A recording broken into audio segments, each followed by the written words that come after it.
भारत के उत्तर प्रदेश राज्य में मथुरा शहर बसा हुआ है और इसी जगह पर भगवान श्री कृष्ण जी का जन्म हुआ था। और यमुना नदी के उस पार एक प्यारा सा गोकुल गांव है।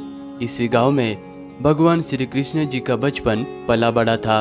आज के इस यात्रा में हम आपको पवित्र ब्रजभूमि के मथुरा के संपूर्ण दर्शन कराने वाले हैं। भारत के किसी भी कोने से आप ट्रेन के माध्यम से मथुरा तक आ सकते हो और 200 से 400 रुपए में आप ई रिक्शा के द्वारा संपूर्ण मथुरा का एक ही दिन में दर्शन कर सकते हैं।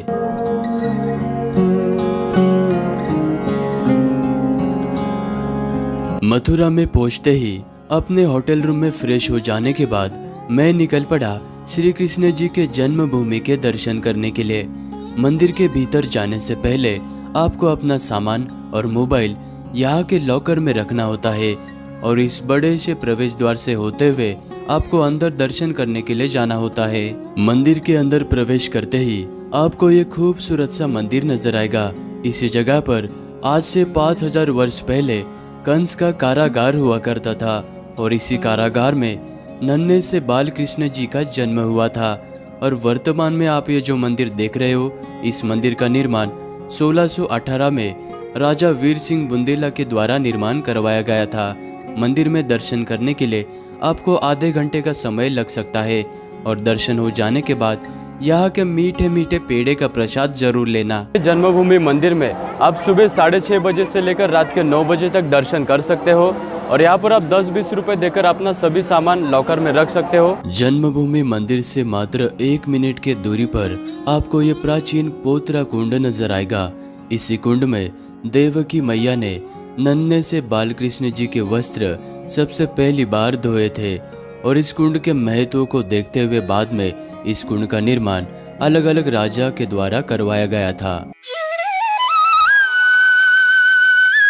यमुना नदी के तट पर यह प्राचीन द्वारकाधीश मंदिर बसा हुआ है। माना जाता है कि इस मंदिर का संबंध द्वापर युग से है, क्योंकि भगवान श्री कृष्ण जी द्वापर युग में इसी जगह से द्वारका नगरी की ओर पधारे थे। और वर्तमान में आपको जो ये मंदिर नजर आ रहा है, इस मंदिर का निर्माण 1814 में ग्वालियर विरासत के गोकुलदास पारेख जी ने निर्माण करवाया था। मथुरा के सभी मंदिर में भगवान श्री कृष्ण जी और राधा जी विराजमान होते हैं, लेकिन द्वारकाधीश के इस मंदिर के गर्भगृह में भगवान श्री कृष्ण जी के साथ में रुक्मिणी जी विराजमान है। और इस मंदिर की कला, सुंदरता एवं भक्तिमय वातावरण को देखकर आपका मन प्रसन्न हो जाएगा। द्वारकाधीश मंदिर के दर्शन करने का समय सुबह 6:30 बजे से लेकर दोपहर के 11 बजे तक और फिर शाम को 3:30 बजे से लेकर 7 बजे तक का है।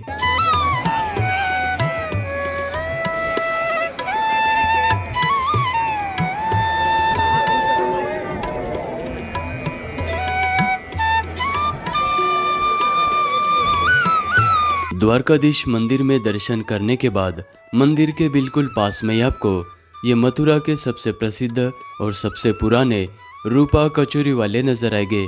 यहाँ पर आप फाफड़ा, जलेबी, इस तरह के तरह तरह के स्वादिष्ट व्यंजनों का लुत्फ उठा सकते हैं। अगर आप मथुरा में दर्शन करने के लिए आते हो तो यहाँ पर आप यहाँ की स्वादिष्ट कचौरी जरूर ट्राई करना। द्वारकाधीश मंदिर से मात्र 5 मिनट के ही दूरी पर यह विश्राम घाट स्थित है। माना जाता है कि भगवान श्री कृष्ण जी ने कंस का वध करने के बाद इसी जगह पर विश्राम किया था, इसलिए इस जगह को विश्राम घाट के नाम से जाना जाता है। यमुना नदी में स्नान करने के बाद आप 50 से 100 रुपया देकर यहाँ पर नौका विहार करते हुए खूबसूरत यमुना नदी के दर्शन और साथ ही में यहाँ के सभी घाट के दर्शन भी कर सकते हैं।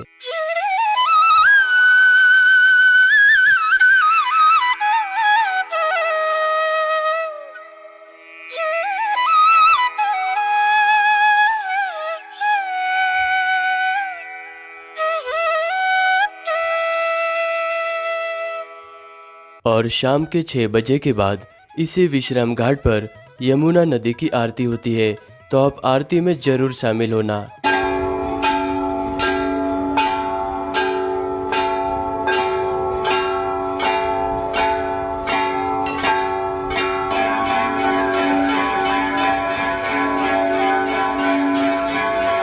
विश्राम घाट से मात्र 5 मिनट के ही दूरी पर भगवान श्री कृष्ण जी के मामा कंस का किला स्थित है। इसी जगह पर 5000 वर्ष पहले कंस का किला हुआ करता था। मोहम्मद गजनबी और मोहम्मद गौरी जैसे लोगों ने इस किले को कई बार तोड़ा। इस वजह से इस किले का 15 से 20 बार तोड़कर पुनः निर्माण किया गया था। अकबर के दरबार में सूबेदार रहे राजा मानसिंह जी ने इस किले का आखिरी बार निर्माण करवाया था और इस किले का 4 मंजिल आज जमीन के अंदर दफन हो चुका है और वर्तमान में आपको इस कंस के किले का ये ऊपरी भाग नजर आता है। और कंस किले से आप देख सकते हैं आपको यमुना जी का बहुत ही अद्भुत दृश्य नजर आता है। तो इस जगह पर आप जरूर आना, इसको मिस मत करना।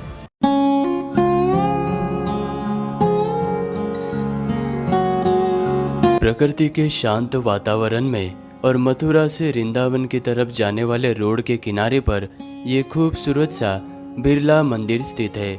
इस मंदिर का निर्माण शेठ जुगल किशोर जी ने अपने माता पिता की याद में करवाया था और इस मंदिर के गर्भगृह में चक्रधारी श्री कृष्ण जी की मूर्ति विराजमान है और इस मंदिर का निर्माण महाभारत की गीता से प्रेरणा लेते हुए इस मंदिर का निर्माण कार्य किया गया था। बिरला मंदिर में आप दर्शन करने के लिए सुबह 6 बजे से लेकर दोपहर के 12 बजे तक आ सकते हो और बाद में दोपहर के 2 बजे से लेकर रात के 8 बजे तक आप यहाँ पर दर्शन करने के लिए आ सकते हो।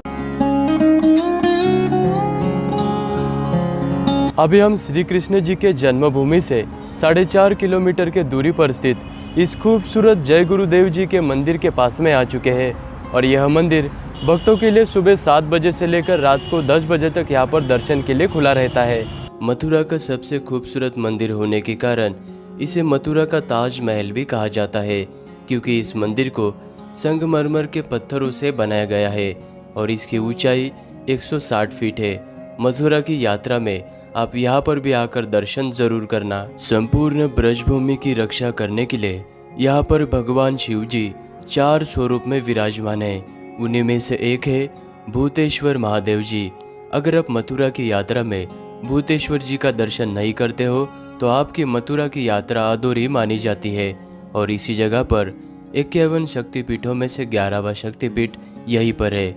इसी जगह पर माता सती के केश गिरे थे तो यहाँ पर भी आप दर्शन जरूर करना। मथुरा में संपूर्ण दर्शन हो जाने के बाद आप यहाँ के म्यूजियम में जरूर जाना क्योंकि म्यूजियम के अंदर हिंदू देवी देवताओं की प्रतिमा, बौद्ध भगवान जी की प्रतिमा आपको देखने को मिलती है और ये सारी प्रतिमाएं भारत के कोने कोने से जमीन के अंदर से एक्सकेवेशन करके निकाली गई है। तो यहाँ पर आप जरूर आना। मैं मथुरा में आनंद गेस्ट हाउस इस होटल में रुका हूँ। ये वाला होटल जो मथुरा, वृंदावन, गोकुल, गोवर्धन परिक्रमा ये वाले एरिया के बिल्कुल बीचों बीच में ये वाला होटल लोकेटेड है। आप चाहे तो इस होटल में भी रुक सकते हैं। मैंने सारी डिटेल्स डिस्क्रिप्शन में दी हुई है, वहाँ से आप कांटेक्ट कर सकते हैं। अगर मेरी ये वीडियो आपको अच्छी लगी तो वीडियो को लाइक करना, चैनल को सब्सक्राइब करना। मिलते हैं आप सभी को किसी और यात्रा में।